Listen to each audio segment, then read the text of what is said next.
ایک جنات تھا اجمیر معلیٰ کی سرزمین پہ انا ساگر کے کنارے کھڑے رہتا تھا، لوگ اس کی عبادت کرتے تھے۔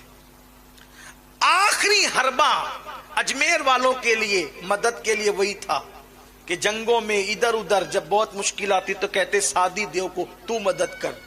کہا جاتا ہے کہ جب وہ چلتا تھا تو ایسے پیر رکھتا تھا کہ زمین میں دھمک ہوتی تھی، لوگ ڈرتے تھے اس سے۔ رائے پتورا نے کہا وہ فقیر 2 انگلیوں کے درمیان مسل دینا اس کا کام ہے، اس کا اتنا چھوٹا سا کام ہے بس کہ اسے مسل دیا جائے۔ وہ چھوڑتا ہی نہیں ہے ہندوستان، اجمیر چھوڑ کے جاتا ہی نہیں ہے، لوگ مسلمان ہوئے جا رہے ہیں، اس کے قریب ہوئے جا رہے ہیں، جا اور اس کا قصہ تمام کر دے۔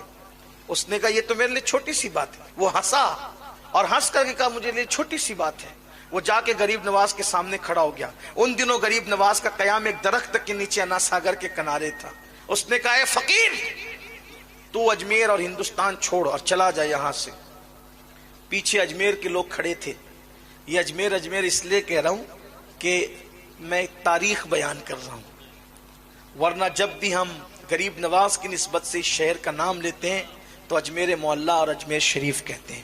یہی ہمیں تعلیم دی گئی ہے، ہمیں حکم بھی ہے، ادب ہی ہمارا مسلک ہے، ادب ہمارا مذہب ہے۔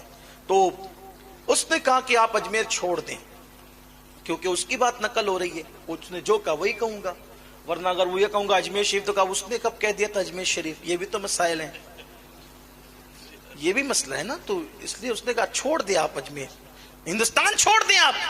غریب نواز نے فرمایا میں ایسے چھوڑنے کا نہیں، ہندوستان ایسے چھوڑ کے نہیں جاؤں گا کیونکہ خود نہیں آیا ہوں۔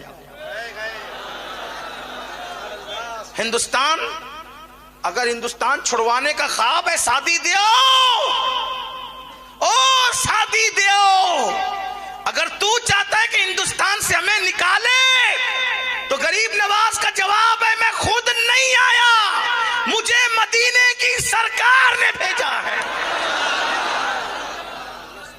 ایسے نہیں جاؤں گا، نہیں جاؤں گا ایسے، بلکہ مر کے بھی نہیں جاؤں گا۔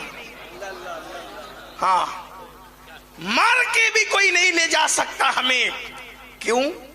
اس لیے کہ یہ ہندوستان کا سینہ ہمارے لیے قدرت نے مخصوص کر دیا۔